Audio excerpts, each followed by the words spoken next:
அரவிந்த் இந்த தம்பியை பற்றி நான் சொல்லியே ஆகணும். நம்மளோட ஸ்டுடியோ ஆரம்பித்ததுலேருந்து ஃபஸ்ட்டு ஃப்ரேம் ஆர்டர் கொடுத்தது அரவிந்த் தம்பி தான். ஸோ ஃபஸ்ட்டு ஃப்ரேம் ஆர்டரும் ஏன்னா லேஸ் பட்ட மாதிரி கொடுக்கலங்க. அக்கா நான் காலையில் தரேன், எனக்கு ஈவினிங் வந்து எனக்கு ஃப்ரேம் வேணும்னு சொன்னார். ஸோ அவருக்காக நம்ம நல்ல குவாலிட்டியாகவே வந்து ஃப்ரேம் வந்து கொடுத்துட்டோம். ஸோ அதோட ஃபஸ்ட்டு வீடியோ கூட நம்மளோட சேனலில் அப்லோட் பண்ணியிருக்கோம். ஸோ அதை தொடர்ந்து இன்னொரு ஃப்ரேமும் ஆர்டர் பண்ணியிருந்தாரு.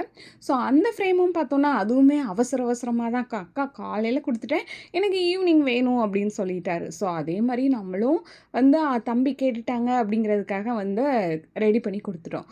இன்னொரு ஃப்ரேம் இப்போ 3வதாக வந்து இந்த ஃப்ரேம் வந்து ஆர்டர் பண்ணியிருக்காரு. ஸோ இது எப்படி நான் ஆர்டர் பண்ணாருன்னா அவசரமாலாம் ஆர்டர் பண்ணலை, 1 வீக் முன்னாடியே கொடுத்துட்டாரு. எனக்கு ரொம்ப ஆச்சரியமாக இருந்துச்சு. என்ன தம்பி 1 வீக் முன்னாடியே வந்து ஆர்டர் கொடுத்துருக்க அப்படின்னு சொல்லி கேட்டேன். அக்கா அடுத்த வாரம் தான் மேரேஜு, ஸோ இந்த வாரம் நீ ஆஃபர் போட்டிருக்க, அதனால இந்த ஆஃபரை வந்து நான் யூஸ் பண்ணிக்கிறேன், என்னோடய ஆர்டரை வந்து நீ புக் பண்ணிக்கோக்கா, நான் பேமெண்ட்டும் பண்ணிடுறேன்னு சொல்லிட்டு அன்னைக்கே வந்து பேமெண்ட்டும் வந்து பண்ணிட்டாரு. ஸோ நானும் சரி தம்பி ஆர்டர் வந்து கொடுத்துட்டாரு, சரி நம்மளும் இந்த தடவையாவது சீக்கிரம் கொடுத்துடலாம் அப்படின்னு சொல்லி பார்த்துருந்தேன். பட் ஆனால் வந்து தம்பி என்ன பண்ணிட்டாரு தெரியுமா, இங்கே தான் வச்சார் ஒரு ட்விஸ்ட்டு. என்னென்னா அடுத்த வாரம் மேரேஜுன்னு சொல்லிட்டாரு, இந்த வாரம் ஆஃபர்லேயே என்னோடய ஆர்டரை வந்து புக் பண்ணிக்கோங்க, அமௌண்ட்டும் நான் பே பண்ணிடுறேன் அப்படின்னு சொல்லி பே பண்ணிட்டாரு. ஆனால் அந்த ஃப்ரேம் போடக்கூடிய அந்த ஒரு ஃபோட்டோ இருக்குது இல்லையா, ஸோ அந்த ஃபோட்டோவை வந்து எப்போ தெரியுமா கொடுத்தாரு, நாளைக்கு கல்யாணம்னா இன்னைக்கு கொடுக்குறாரு. ஸோ அவர் பார்த்தீங்களா, என்னடா தம்பி அவசரப்படாமல் கேட்குறியேன்னு பார்த்தேன். பட் ஆனால் வந்து இப்போ வந்து நீ இங்கே ஒரு ட்விஸ்ட்டு வச்சுருப்பேன், நான் எதிர்பார்க்கலடா தம்பி அப்படின்னு சொன்னேன்.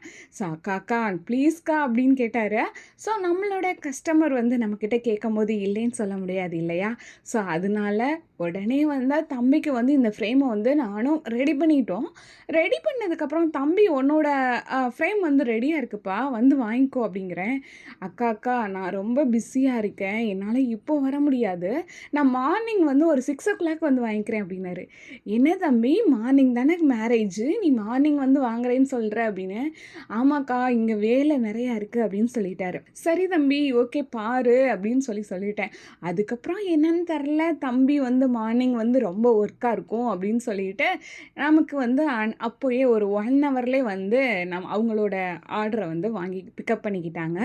ஸோ வந்து இதில் என்னென்னா அது தம்பியோட தங்கச்சிக்கு தான் வந்து மேரேஜு. ஸோ அப்படி இருக்கும்போது வந்து அவர்னாலையும் வர முடியல, அங்கே வந்து வேலை பிஸியில் இருந்தனால. ஸோ அவர்னால ஃபோட்டோவும் வந்து எடிட் பண்ணி அனுப்ப முடியல. ஸோ அதனால